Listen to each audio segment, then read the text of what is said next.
While David was cleansed from his sin with Bathsheba, Nathan said to him, God has put away your sin, you will not die. At the same time, though he was forgiven by the very God of the universe, there were still some consequences that were very unfortunate that he had to deal with and his family. It says that when Nathan came to David in 2 Samuel 12, he said, the Lord has put away your sin, you shall not die. Nevertheless, because by this deed you have utterly scorned the Lord, the child who is born to you shall die. Whoa, that's heavy. That's really heavy. Hard to understand. Only God knows.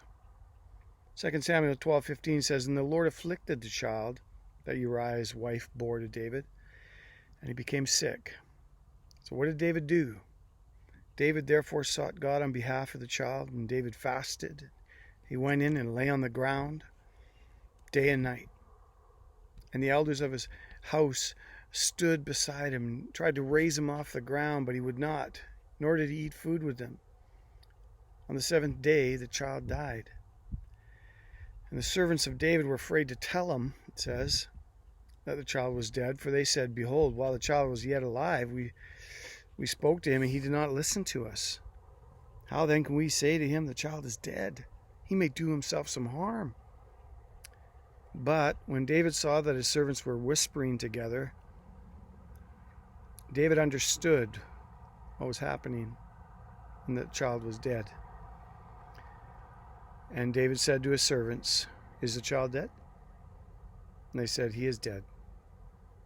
And then David arose from the earth and washed and anointed himself, changed his clothes, and he went into the house of the Lord, and he worshipped. Wow, what an amazing picture of David's heart in the midst of this tragic loss. It's similar to Job's when he said, the Lord gives and the Lord takes away. Blessed be the name of the Lord. Now that kind of response in our tragedies and our losses, it doesn't make ours any easier to go through. But it does give a pathway that we can follow through tragedy that includes trusting God in his sovereignty, in his grace, in his strength, in his comfort, in his bigness, trusting him to do what's best. David's response baffled his servants. It says that they went into his house and they asked him, what is this thing that you've done? You fasted and wept for the child while he was alive, but when the child died, you arose and you got up and ate some food. And he said, while the child was still alive, I fasted and I wept, for I said, who knows whether the Lord will be gracious to me that the child may live. But now he's dead. Why should I fast? Can I bring him back again? I shall go to him, but he shall not return to me. I shall go to him.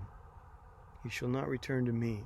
David understood something about the life on this earth is short, but there is an afterlife, a life after life, a life that's eternal, and that he would go to him. He would go to his child who would be with the Lord. Sometimes we don't understand the ways of the Lord. We go through something that's devastated, loss of a loved one or loss of a job, or maybe get into a car accident, or there's a relational crisis, and it's so very hard to say, I trust you, God. Blessed be the name of the Lord. It's such a huge trust factor involved. Like Jesus in the garden saying, praying big, praying, God, please, if there be another way, take this cup from me. Nevertheless, your will be done. He's praying big, but then he's saying, nevertheless, your will be done. Or like David saying, please, God, save my child. Nevertheless, your will be done. Now that sounds like such a cop-out, except that it's said with great conviction.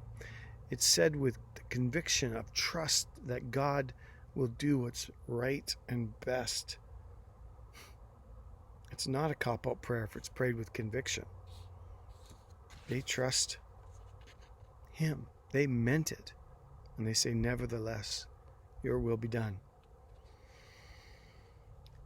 I say, I'm trusting you, Lord, to do the very best thing, though I do not even understand it. And especially when I don't understand it.